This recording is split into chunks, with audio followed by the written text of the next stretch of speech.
12/6/2025નો દિવસ એટલે ભારત માટે બ્લેક ડે સાબિત થયો। ખૂબ જ દુઃખ સાથે જણાવવું પડે છે કે અમદાવાદથી લંડન જતી ફ્લાઇટ AI 171 તારીખ 12 જૂન 2025ના રોજ અમદાવાદમાં દુર્ઘટનાગ્રસ્ત થઈ, જેમાં ઇજાગ્રસ્ત વ્યક્તિઓનો આંકડો વધતો જઈ રહ્યો છે અને છેલ્લા સમાચાર મળ્યા મુજબ મૃત્યુઆંક 295 સુધી પહોંચવામાં આવેલ છે। આ દુઃખની ઘડીમાં માનવતાની દ્રષ્ટિએ આપણે આપણાથી બનતું જે બને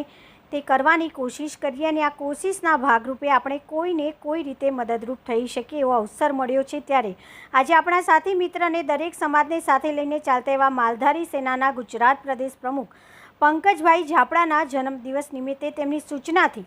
ગુજરાત રાજ્યમાં ઠેર ઠેર બનતી આકસ્મિક ઘટનાઓ તેમજ અકસ્માતના બનાવોમાં લોહીની જરૂરિયાતના કારણે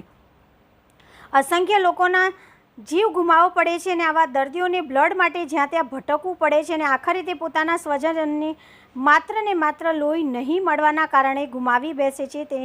તેથી માલધારી સમાજના પ્રમુખ નવયુવાન પંકજભાઈ ઝાપડાએ પોતાના જન્મદિવસના અવસરે ગુજરાતના અન્ય દરેક સમાજને લોહી પહોંચાડી સમાજ સેવા અને સામાજિક કાર્ય કરવા બ્લડ કેમ્પનું આયોજન કરેલ છે।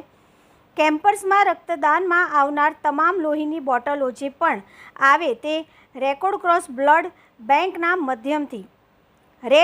બ્લડ બેંકના માધ્યમથી અમદાવાદ બનેલ વિમાન દુર્ઘટનામાં જે લોકો ઇજાગ્રસ્ત થયા છે તેમને મોકલી આપવામાં આવે તેવું સર્વાનુમતે નક્કી કરવામાં આવ્યું છે। તો આવો આ દુઃખ પ્રસંગે આપણે રક્તદાન કરી આપણી ફરજ બજાવી। આ રક્તદાન શિબિરમાં માલધારી સમાજના રક્તદાતાઓ તથા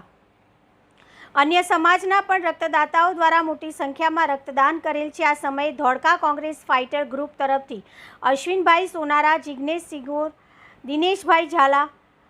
બર્થડે મકવાણા, મિતેશ મકવાણા તેમજ ધ્રુવ સોનાર, આયુષ રાઠોડ, વિક્રમ આજરા વગેરે સામાજિક મિત્રોએ પ્રોગ્રામને સફળતા મળે તેવા પ્રયત્ન કરવા ખૂબ જ મહેનત કરવામાં આવેલ છે। રક્તદાન મહાદાન સૂત્ર સાર્થક કરવામાં આવેલ અમારી ચેનલના રિપોર્ટર મહેશ સોનારા દ્વારા 57મી વાર રક્તદાન કરવામાં આવ્યું। મેનેજિંગ તંત્રી મહેશ સોનારા, ધોળકા। જે પ્લેન ક્રેશ થયું છે અને જે મૃત્યુનો આંક જે સંભળાઈ રહ્યો છે 250ની આજુબાજુનો, ખરેખર આ ગુજરાત માટે એક કહેવાય કે બ્લેક ડે, ગુજરાત માટે બહુ જ ખરાબ દિવસ છે આજનો। પણ અમે અમારા એ મિત્ર અને નાના ભાઈ એવા પંકજભાઈ ઝાપડાનો જન્મદિવસ છે કે જે માલધારી સેનાના ગુજરાત પ્રદેશ પ્રમુખ છે અને એમને જન્મદિવસને ઉજવવા માટે અમે માલધારી સેના અને ધોળકા કોંગ્રેસ ફાઇટર ગ્રુપ તરફથી સંયુક્ત ઉપક્રમે એક બ્લડ કેમ્પનું આયોજન કરીએ કે ભાઈ સમાજમાં એક સારો મેસેજ જાય કે દરેક વ્યક્તિ જે થોડું ઘણું નામચીન હોય અને પોતાનું નામ ધરાવતા હોય તો આવું કંઈક કરે અને સમાજ માટે એક સારો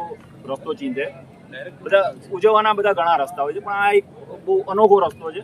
હવે આ જે બનાવ બન્યો એને ધ્યાને લઈ બપોરે અમારે ચર્ચા થઈને અમે એવું નક્કી કર્યું કે ભાઈ આપણે અહીંયાથી જેટલું બી બ્લડ આવે છે 100 બોટલ, 150 બોટલ, 50 બોટલ જેટલું બી બ્લડ આવે છે, આપણે ગુજરાતના નાગરિક છીએ અને એક જાગૃત નાગરિક તરીકે આપણી ફરજ બને છે કે આપણે આ બ્લડ કોઈના સારા કામમાં વપરાય, કોઈના મદદરૂપ થાય અને આ જે ઇજાગ્રસ્તો છે કોઈકનો જીવ જો આપણા થકી બચતો હોય તો આનાથી રૂડું શું। અને આજના દિવસમાં જો પંકજભાઈ આના માટે નિમિત્ત બનતા હોય કે ભાઈ પંકજભાઈના જન્મદિવસના દિવસે જે બ્લડ કેમ્પ થયો એનાથી કોઈ 2-5 માણસની જિંદગી બચતી હોય કે કોઈને સહાયરૂપ થતા હોય તો આનાથી વિશેષ રૂડું શું હોઈ શકે। બસ આ હેતુથી અમે નક્કી કર્યું કે ભાઈ જેટલી બી બોટલ બ્લડ આવે છે એ અમે સમાજ હિત માટે